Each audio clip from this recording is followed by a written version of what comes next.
Hello YouTube, I'm Pilot Stud and welcome back to a very special video. This video is really going to help you out if you guys are stuck on low FPS in Flight Simulator 2020.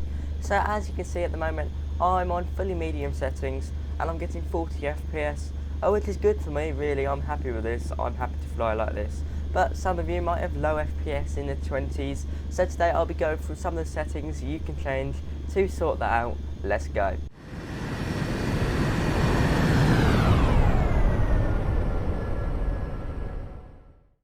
So the first thing you guys should probably know is that NVIDIA have released a game driver for Flight Simulator 2020. I haven't tested it out yet, but with most drivers they do increase some sort of performance, so I highly recommend you guys get that. Just search up Flight Simulator 2020 driver and it should be the first thing that comes up really. Now let's get into settings. Okay, so the first thing I recommend you do is swap over to full screen mode. I see about a 2 to 3 FPS boost here, sometimes depending on what I've got else on my computer. So there we go, let's complete them changes. And you can see I've actually dropped a few FPS there, which is quite uncommon really. I don't really know why it's doing that. But yeah, it's still going to be smoother in the long run because you don't have all the stuff in the background. It does help. So full screen resolution, let's talk about this. I only really recommend you drop this down if none of this actually works, if you're struggling with everything else and nothing actually helps you. So don't drop that down because that really affects quality unless you really need to. Now VSync, I highly recommend if you've got a monitor that has VSync with it, I highly recommend you turn that on and set your frame rate limit to 60 or 30 FPS depending on what you want. I've set it to 60 just so it pushes up closer to 40. Now with render scaling, I've kept mine at 100. This really does affect FPS. Now of course you won't actually see any changes if I were to swap the slider on here, but if I put it down and then apply it,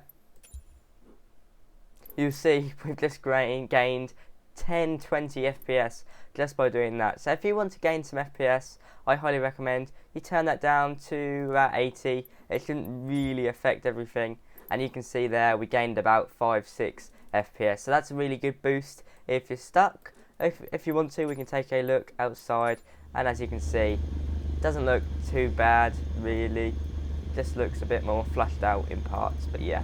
So that's a good way to boost your FPS. You can see we've already gained 7 FPS from that if your computer can't handle it, but I normally keep it to 100 because it doesn't look good. Let's hop back into settings. I'm going to put that back up to 100 just because I prefer it. Okay, anti-aliasing. Now I actually find this really doesn't affect FPS. You might see a 1 to 2 FPS drop depending on what you do, but I keep it at TAA. It's just really smooth, it looks really nice. It's the highest one, I believe. Yeah, it's the highest one. So yeah, keep it up there, it looks really good. I'm going to put that down to 80 or 70 so you can see the FPS boost.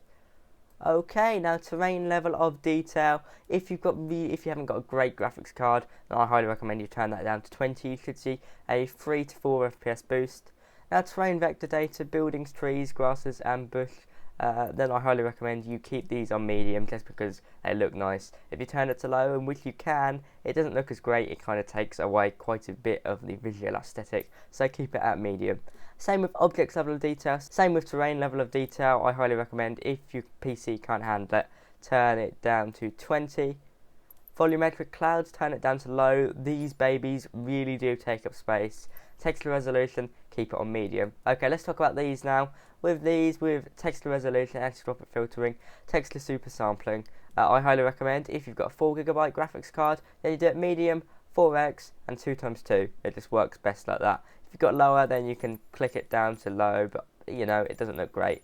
So we'll do it just for the sake of looking how much FPS we get. And if you've got a higher graphics card, 6GB, 8GB, then you can obviously turn it up. Texture synthesis, keep it a medium. I'm not too sure what it does, but it looks quite nice. And water waves, turn that down to low. That's going to give you a big FPS boost.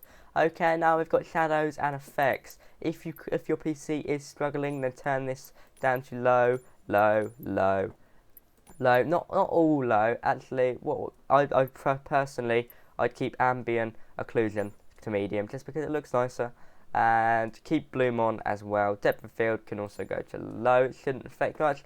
And there's the settings. If your PC can't handle it, of course you can turn them up, but it should give you a nice FPS boost while maintaining nice visuals. So let's take a look.